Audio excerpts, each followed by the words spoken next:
And good evening. This is Lady Lou, the baby boomer babe. And we're here tonight with our special Ask the Experts show. We just love this show because we've had some of the most wonderful experts here. And every time they have something wonderful to add to our lives, and it helps us get better and better too. So we thank you for being here. And we do have a slight glitch. We're not sure what the glitch is, but our guest, Dr. Faust Ruggiero, has been I can't say the word. Anyway, he has been detained and hopefully will be here shortly. So, in the meantime, I'll introduce you to our wonderful Marian LaSalle. Say hi, Marian. Hi, Marian. Hi, Marian. Marian brings all of the technology to our plate so that we can be on these shows every week. And we just thank her for her knowledge and all her good works that she does with so many other of her technological stuff. And we have our dear Ilene Dillon, our therapist friend who keeps us all on the straight and narrow. Hi, Ilene. Hi. Hi, Marian. Hi, Lou. Hi. Hi. So it's going to be a fun show no matter who shows up because, we always have fun. That's part of being on our shows. You got to have fun. If you're not fun, we don't want you on our show. And I didn't mean that ugly now. So, Marian, I'm going to let you take it from here. You are going to let me. All right. Don't you just love how she lets us do things? I tell you, my mother used to let my sister and me do the dishes at night. I bet. Yeah, exactly. Well, I'm really thrilled to be here, and Ilene and Lady Lou. It's always so nice to see you, ladies. You're always happy and smiling, and you always put me in a good mood. And I look forward to Tuesday night because we get to ask the experts. And one of the things that I look forward to asking is, what's important to you? What is it that is in your life that is really good? Because if you ask the wrong question, like, how was your day today? You might get the answer that you don't want to hear. Right? Yeah, sometimes. Yes. We had a group one time. It was called the Quantum Physics Study Group, and that was one of the first things we did. Was we did some experiments on how you talk to people or what kind of questions you could ask them. So this young lady was working at Whole Foods, and she was a cashier, and she told us that she was miserable. It was the worst experience of her life, and the reason was she kept asking people, so, how are you today? And they would tell her, I'm too hot. Oh my God, it's raining again. And, whatever problems that they could come up with. So we had her do an experiment and ask each customer a different question, like, what's the best thing that happened to you today? Her whole world changed because they had to answer in the positive. That's really cool. She came back and said she loved her job, that everybody was really nice now. And it was like just one little tweak. That really brings home something I would like to talk about if you guys are interested. And that is about living your life from the inside out. Because what was so key there is that she didn't change anything with the other people. We can't, of course. You only encouraged her to make a change inside of herself. And like you said, once she made that change, her whole life changed. And became more interesting and more satisfying. Yes. And, I think especially during COVID times like we're in right now, we are thinking, oh, somebody else could make my life complete, or I missed out on something, or I'm boring, or, spending time with myself is boring for a lot of people. And instead, if you can say, what can I change to make things better for me, you'll have the same kind of reaction that this woman had. Well, tonight we were talking about, how to fix ourselves. Like, what was the title of tonight's show? The Fix It. The Fix Yourself Handbook. The Fix Yourself Handbook. Yeah. There you go, the Fix Yourself. So that's kind of what you're saying here is when we look at the world differently, the world reacts to us differently. And how many times have you all said to yourself, well, if I would have only reacted this way instead of that way, instead of being defensive, instead of, if I would have come at it like, oh, well, that's interesting. Tell me more. How different things would have turned out. Mm-hmm. This week I had a blog published on the wellnessuniverse.com, and it was called How to Deal with Unexpected News. And I thought that might be a good thing for us to talk about right here because when is the 3rd? Is it Tuesday or Wednesday next week? Election day. A lot of people are going to be getting unexpected news or news that they don't like. And the question, and some people are scared about how people are going to react, So the question is, how do we react to unexpected news, particularly if we're living from the inside out? Okay, so I have a scenario for y'all, and maybe you in the audience can also help me, okay? Because I just got, right before we went on, I got some unexpected news. Like totally threw me off. 1 minute before I go on air, and I get unexpected news. Guess what it was?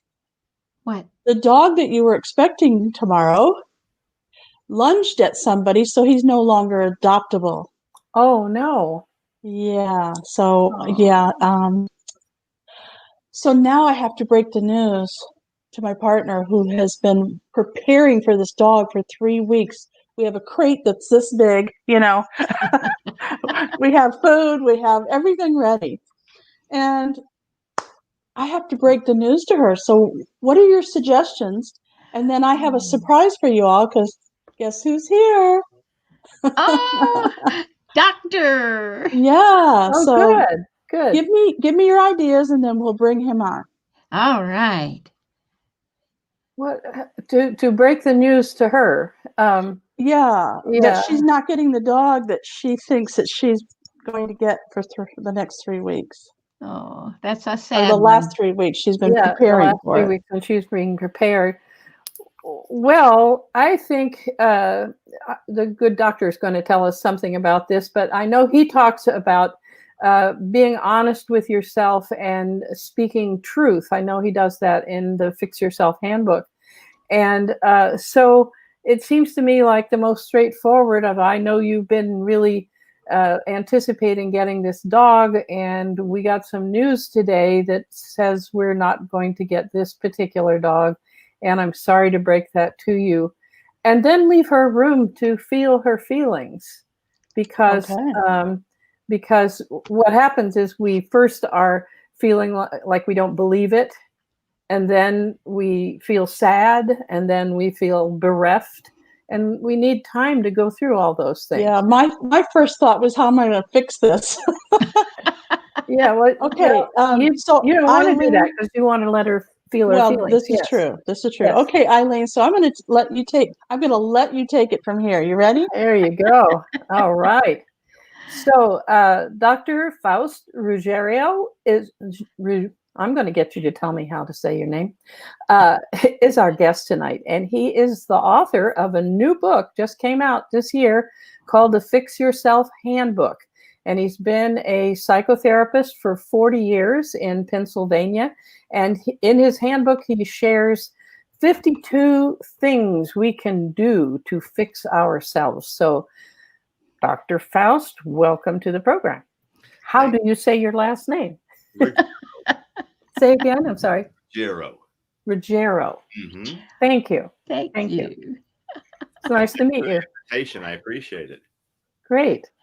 Well, we were kind of filling in. I was a psychotherapist, or still am. I've been a psychotherapist for 50 years. So we were talking about some psychotherapy things just to warm things up. And we're so glad you could join us.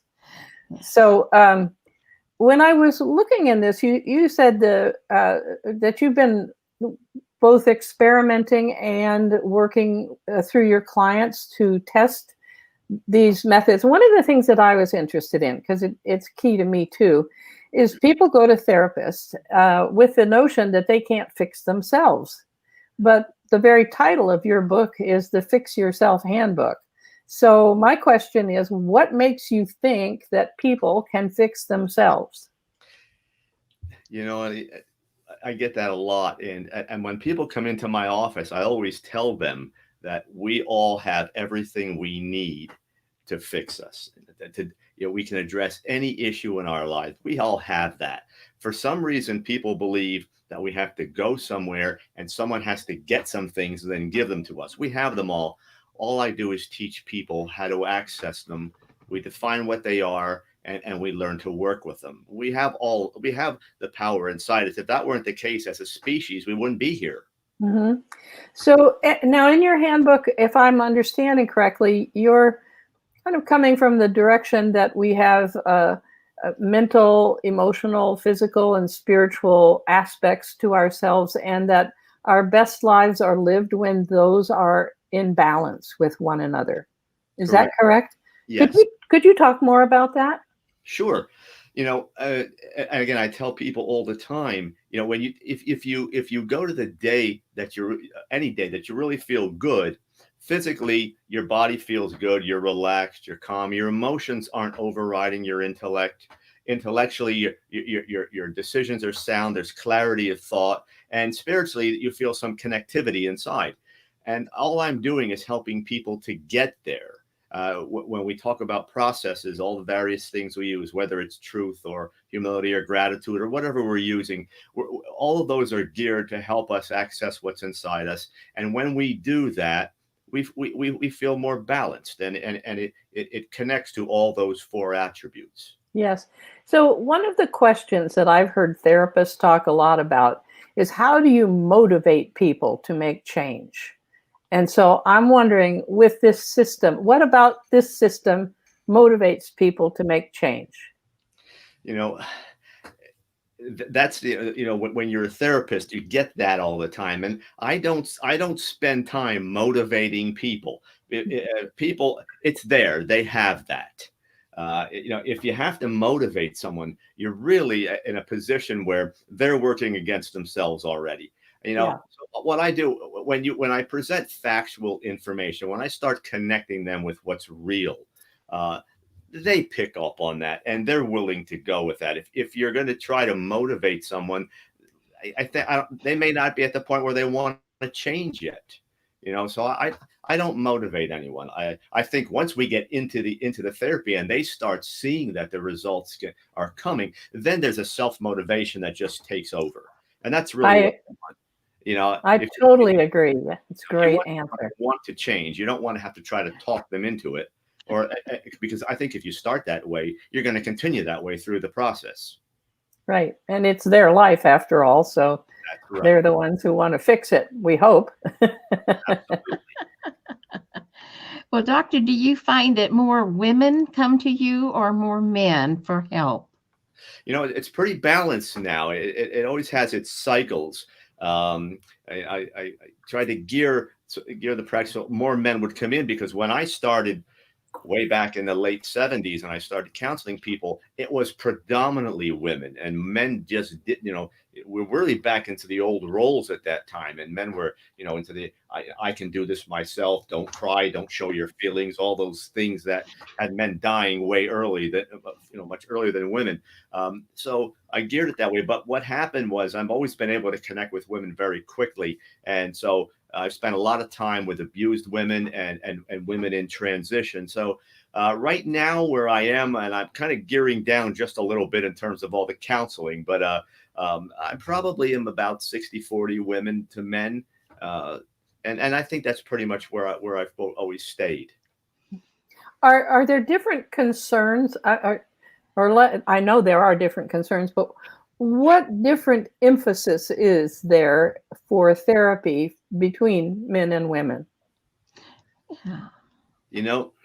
The key, men are always, they want the shorter version. Give it to me right away if you can. I want to get to the answer. Let's not waste time with this. Women are going to emote more. They're going to want to talk about the feelings. But what I've seen, and it's a real nice part of therapy these days, is that men now are beginning to relax those old ways. And if you present men, kind of balance it out between factual information and the okay, if you will, to move forward with your emotions, they take it and they run with it.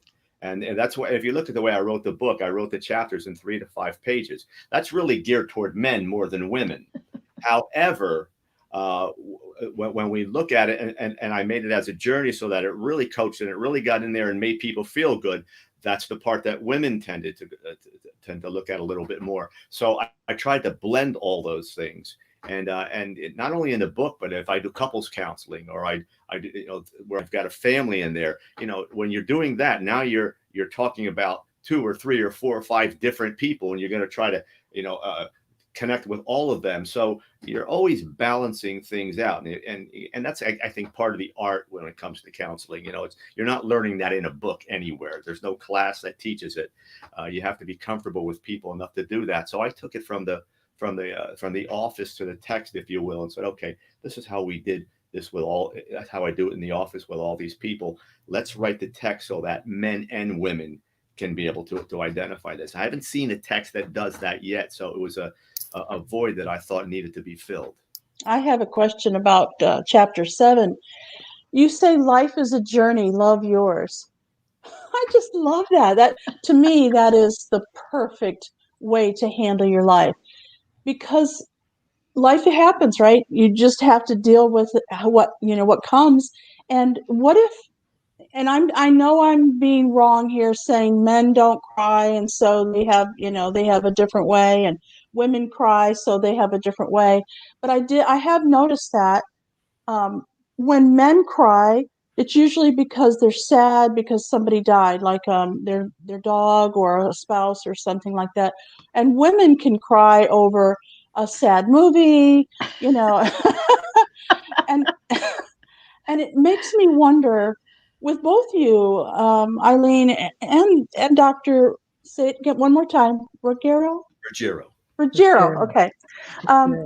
It makes me wonder: is that taught behavior, or is that something learned from our society? It has been taught for generations, but it's interesting.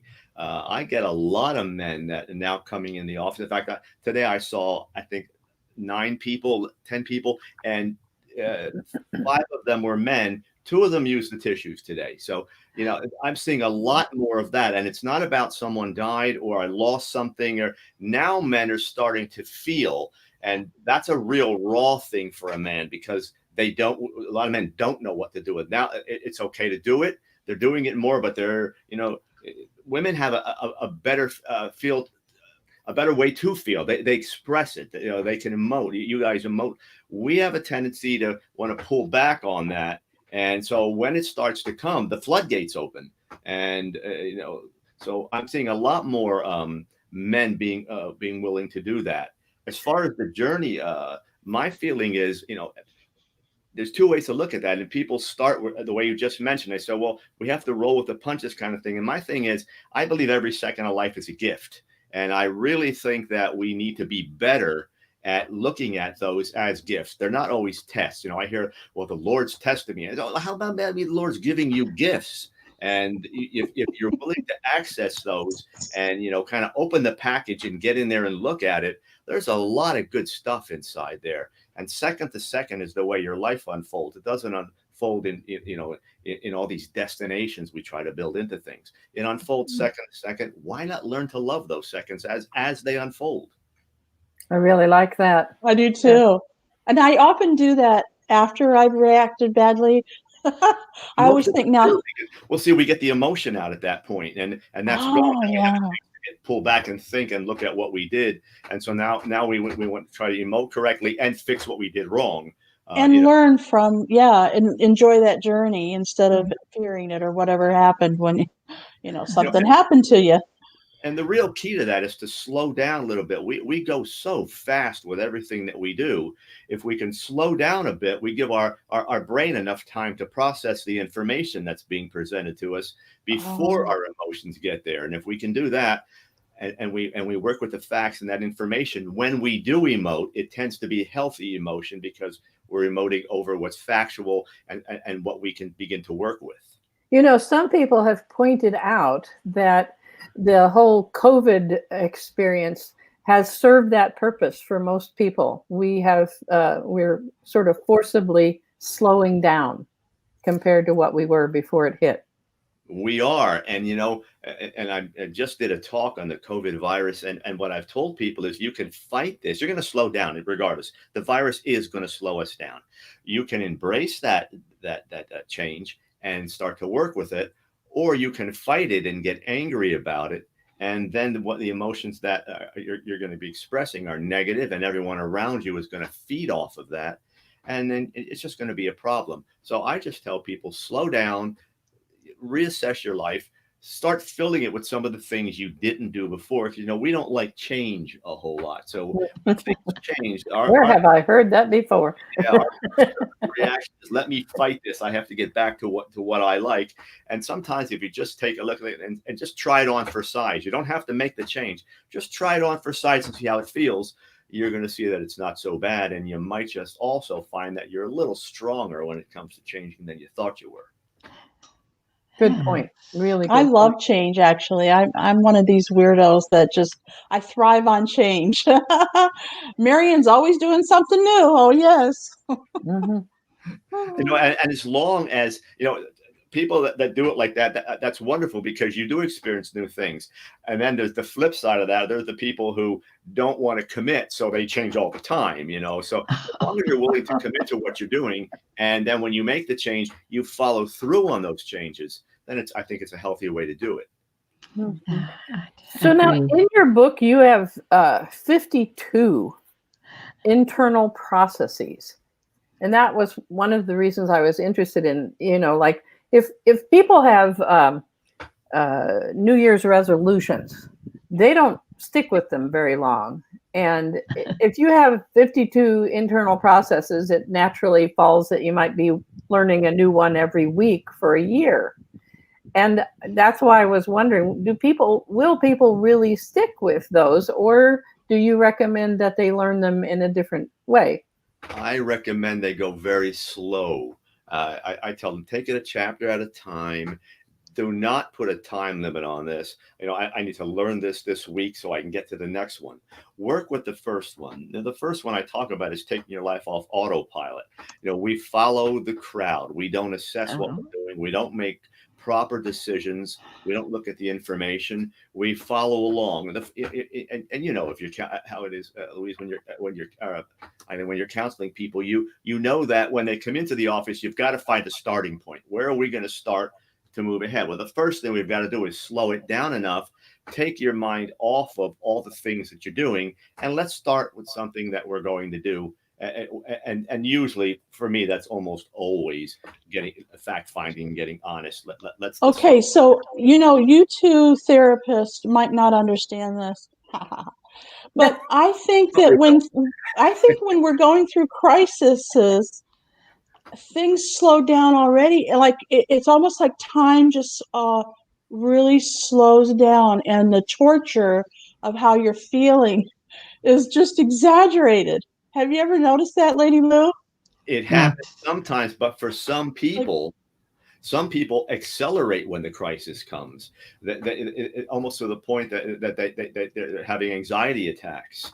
So that's why I'm telling people, let's make a decision where we're going to be, and then I tell them, get off the clock. You're putting pressure on yourself, and it's undue pressure. Almost like when you're going to have, when you see kids get down and they study, they want to get it done, and they go real fast, and then they flunk the test. Slow is first. We're going to go slow because we have fact finding. That's one of the first things we're going to do. And also tell them when they come into counseling, we're going to make some little gains in the beginning, but that first month, we're going to be doing a whole lot of historical stuff. We're going to really see where you are on everything. And when we put the program together, we're going to go through this. You're going to be with me as long as it takes to go through me. And then hopefully you're not going to be in business with me anymore after that point, because my goal is not to fix your problems. It's to teach you how to fix them yourself. Very good.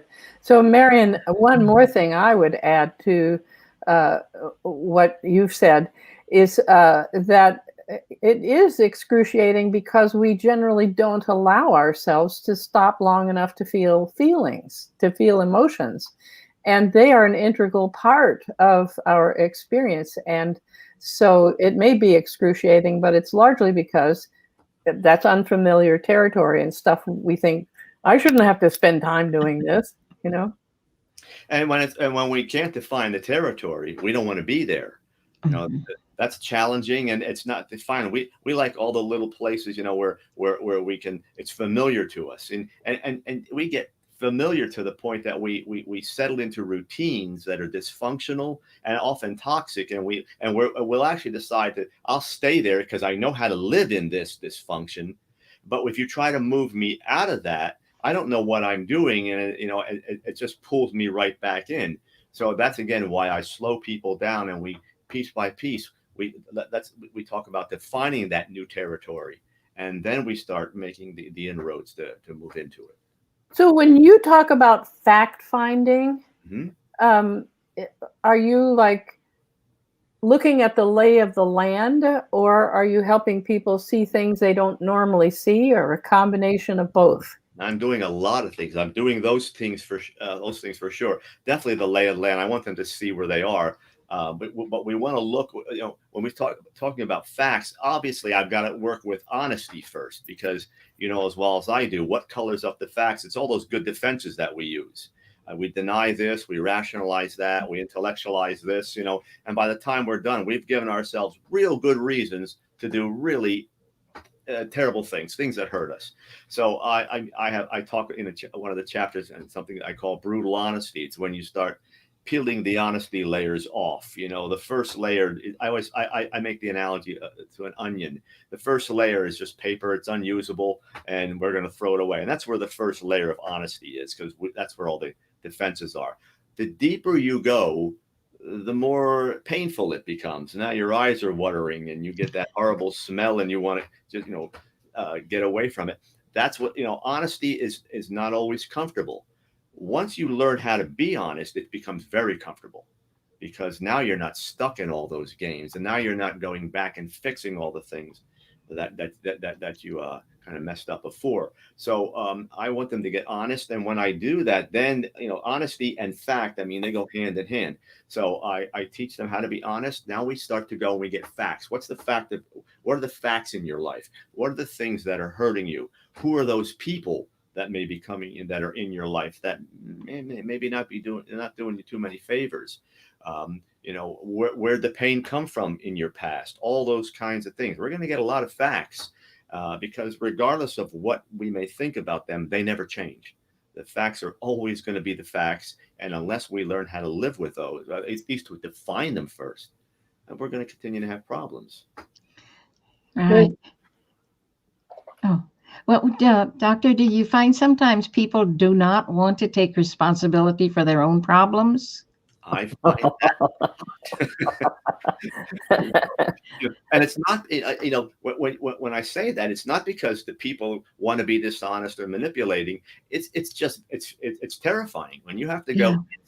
I always tell people the worst battle, or the best in the end, but the worst battle you're always going to fight is the one inside yourself, because your brain sees you coming and it's ready, and that's what those defenses do. Our brains are designed to keep us in a pleasurable state no matter what's going on. So if we have to face things that are uncomfortable, its first reaction is to get that out of the way and get us back to a comfort zone. And so we play tricks on ourselves. So I always tell people, just let's slow down, let's get honest. It's going to get a little uncomfortable, but you are strong enough to do that.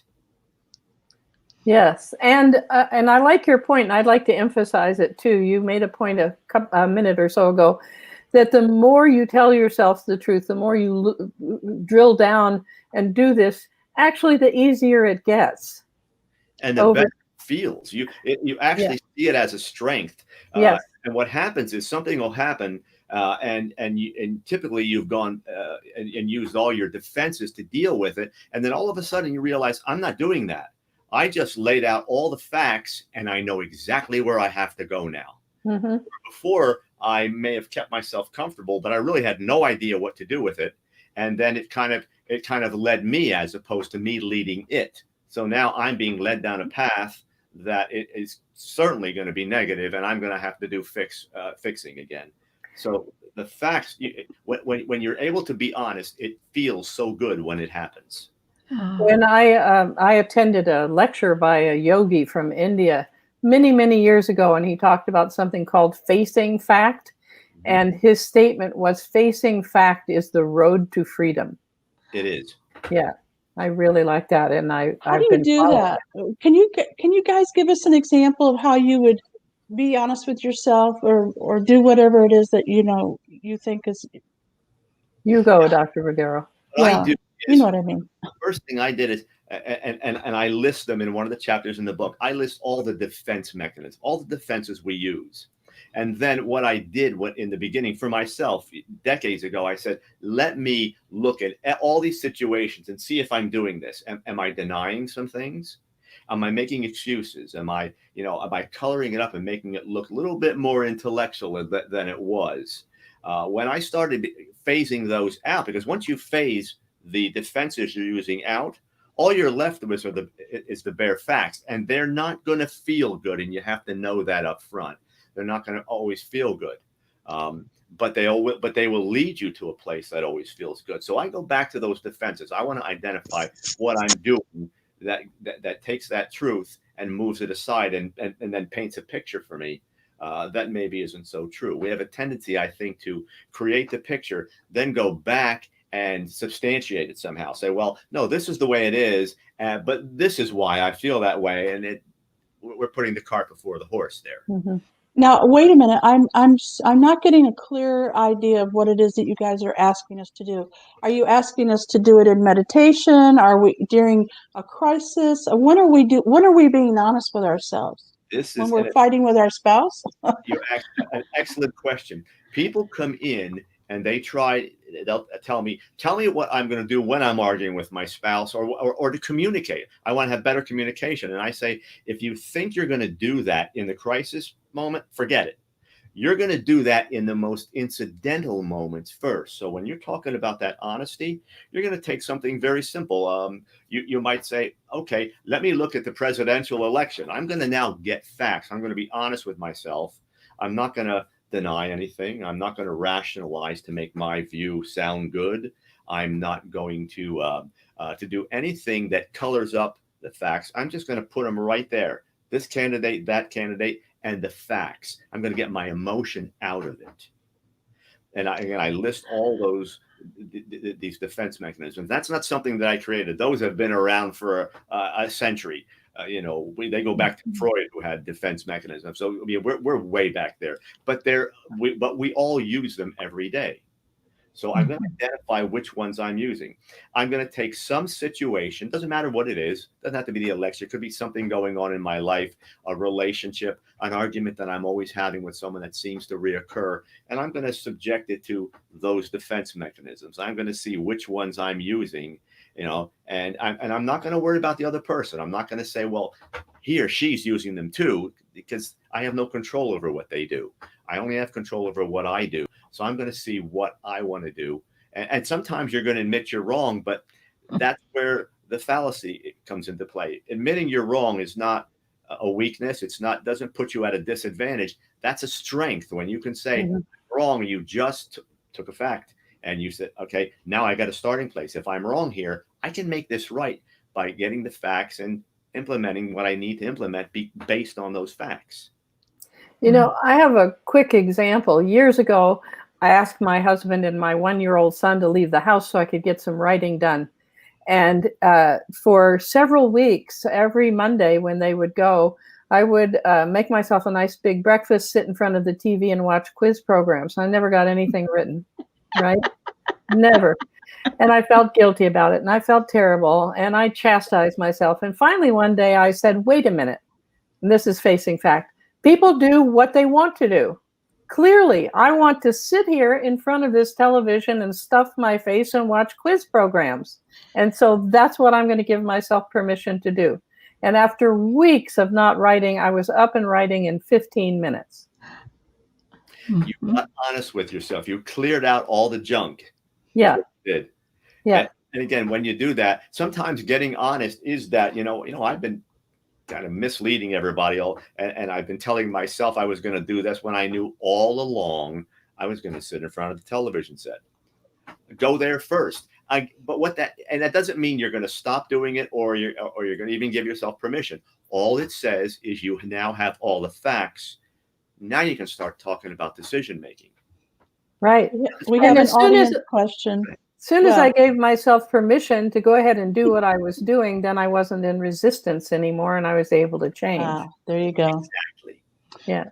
So Karen says, how about raking the low road to meet the high road? Baby steps, because otherwise you are ready to blow up over responses you may not be ready to hear. I think you may mean taking the low road. Yeah. Taking, not raking. Is that right, Karen? Maybe it could work with it. You're on track. That's why I say we go very slowly. We all, it's the old thing. When we get something we have to put together, we throw the instructions out. We want to get it done as quickly as possible, and then we have the parts left over, and the thing doesn't work right, and then we break everything. So go slow. Take your time. That's fine. In fact, that's usually advisable. All I tell people is be careful that slow motion is not designed to have you not facing some things. You want to make it slow, continual movement forward. That is really the recipe for how we make changes. We keep going forward, but we're not running. It's not a race, as we say. It's not a marathon. We want to get there right away. We want to win the race. No, all we want to do is be able to continue forward. Our life goes forward a day at a time. It unfolds a second at a time. We unfold with it. That's all. Well, I'm going to go back to your chapter 7. I love it. I absolutely love it. I think you should really focus on this. Enjoy the journey. Yes, things are going to happen. Bad things happen to good people, honestly.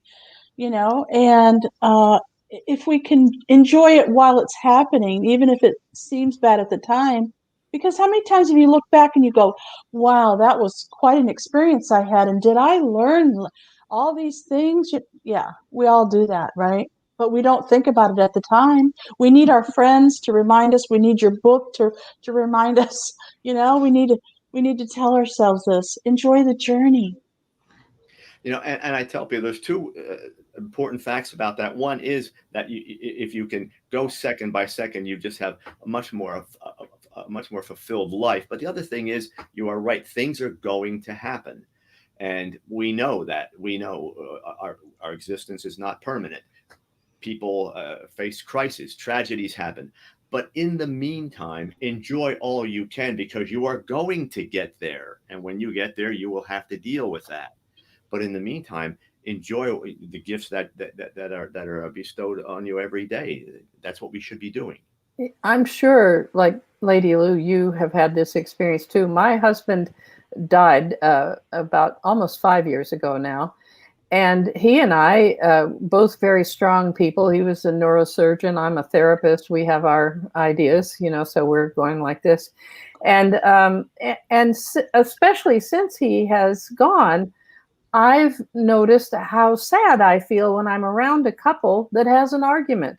I go, realize this isn't going on forever. Why don't you just take a different point of view and realize this little thing is not that important, It's harder when you're right in the middle of it, Ilene. Well, it is. And that's why we try to teach the skills, so that as it unfolds, as opposed to it triggering emotion or anger, we want, when something unfolds, we want it to trigger the things we need to do to address that. I tell people this all the time. What we're talking about, it really is learning. We're learning to do things different, and learning, what that really is nothing more than commitment over time. And that's what causes learning. It's repetition of the same thing over time that helps us to learn. So if we repeat positive behaviors over and over again, if we're honest with ourselves, if we're looking for the facts, if we want that journey to be day by day, we keep doing this over time, it eventually becomes what we do, because the mind will normalize it. and it'll learn how to work with it. And I have to tell you guys this. Okay, so I'm in my mind right now as you guys are talking, and I'm seeing me fighting with my spouse, and all of a sudden I see me say, wait, I just remembered. We're supposed to enjoy this. Hold on. Well, look at the different Right in the reaction middle of you're the having. argument. Yeah, look Oh at my the different goodness. reaction you're having. That sounds wonderful. now, funny, we're joking here, but if next time you're in an argument and you say, wait, we're supposed to do something different, your mind will go there. Because what you've done is you put a kind of system interrupt there. What you did is your mind was going forward with an argument, and you said, stop the argument. I'm laughing here. And all of a sudden, your mind will lose a piece of that argument, and it gives you the ability to make a turn, to go in a different direction. Oh, I Wonderful. love this. This is quite an experiment. I can't wait. I'll be sure and report back. That's really sage advice. Very good. It's But it's go ahead. Go ahead. I was going to say it's like the old experiment that if you keep trying and keep trying, it becomes yours. It will, it doesn't matter what we're doing as we're teaching children, whether it's school or sports or whatever it is. If they're making mistakes, we say, wait a minute, do it this way. And that's why coaches have practice and teachers do quizzes and things to prepare kids, because what we're doing is we're simply saying, if we repeat the behavior over and over again, we learn it. Think about it when you're in school. If you're studying for the test, what are you doing the night before? If you're studying, you're going over things. You're repeating them in your brain so that the next day you will remember them enough to put them down on that paper. Now that's short-term learning. If we do that over the long haul, we begin to change larger parts of our lives. And another part of supporting that process is successive approximation. Because we usually think, oh, I should learn it overnight. I should have it, And really what you're pointing out there is that we learn, like with the sports, we learn to hold the football this way one day, and another time we learn to put our finger at the end of it or whatever. It's one little bit at a time. It's not all at one time. Well, if you think about it, the way you got into all the bad habits was repetition over time, but with negative traits. So, just to prove the theory, that's how you got there. It didn't just happen that all of a sudden one day you made this mistake and then it happened over and over again. You did it over and over again over time, and you learned it. So you've already proven to yourself that if you repeat something positive over time, you will learn that. It just takes time. Okay, I have a great example of this. Okay, so for those of you who are just still not getting it, like me, no, honestly, there's a game called pickleball. If you've never heard of it, check it out. You can see videos on it. Pickleball. Anyway, I was terrible. Okay, for a long time, for like 6 months, I tried, and everybody around me, this is my first time, and they're doing so good, and I thought, what in the world am I doing wrong? And somebody finally brought it to my attention. They have muscle memory. They did sports when they were young. They know how to move when the ball's coming at them. And I never did sports. And it wasn't until I did it over and over again that I finally went, oh, now I have muscle memory. And I'm just like them. I'm playing good. That's the way it works. And hey, I tell them, I got it. See? My program is a program for life. I really have a problem with the 10 easy steps and the 7 things you can do to change life. Those books, I want to burn all those books. Life goes on forever, and any program that's going to work should be a forever program, because you're going to get up and you're going to do those things every day, because you're going to face your life every day. So why would you want to pick up some program that just throws a few things in your direction? They're quick fixes, and we've become a quick fix society. So that kind of sells, but it's never going anywhere. What's so key in the work that I have done, you do those different things, like you say, it's forever, but it gets easier and easier. And that's the part that people don't talk about so much, to the point where, something comes up and you go, oh, there's something to work on, or that's part of the journey, and you handle it and you move on, as opposed to, oh no, this is terrible, worst thing that ever happened. Interesting thing. I talked about autopilot and taking my off autopilot. And again, homeostasis always wants us back on autopilot, but to follow what you just said, as you go on with the program and you learn it, things become easier. You don't even know you're doing these things. You're not consciously applying that effort to do it positively because you learned it. Now it's autopilot at a whole new level. It's applicable autopilot. It's actionable. It has goals, and it gets you into a positive state. And there's that balance we're talking about. And so you don't even know you're working the program anymore. It's because it's become natural to you. But it takes time to get there, and you've got to stay committed. The moment you move off it, now you're back to your old tricks again. So you just want to stay with it. And it's okay if you make a mistake. If today, gee, I think I went back and did it like I used to do, just get right back on and do it again. Don't get guilty. Don't get hard on yourself. Don't think that you blew it. You don't have to start over. You get back on the bike and you start riding again. That's all it is. So I want to make sure that everybody knows about your book and how to get it. It's available on Amazon. Is that correct? The Fix Yourself Handbook? The usual retailers. Yeah. And I have a website that has all the information about the book, even chapter outlines on it. If folks are interested in seeing what they might want to buy, and tell where to get it, the book, you can get it right. Don't forget, we have all the links that you're going to need down below. We're on YouTube, we're on Facebook, and all your favorite podcast apps. We've enjoyed this so much. We want you to come back again, and I hope that you will purchase his book and then tell us how it came out. How about that? We come back again and we do some experiments and we enjoy the journey. Thank you for being with us tonight. We just enjoyed it so much. Thanks for inviting me. Yeah, it's been a pleasure, and thank you all for all the questions and comments too. Yes, thank you. It enriches. People have really been enjoying the conversation we've been having, Dr. Ruggiero. It's beautiful. Thank you. Good night, everybody. Good night. Bye-bye. Bye.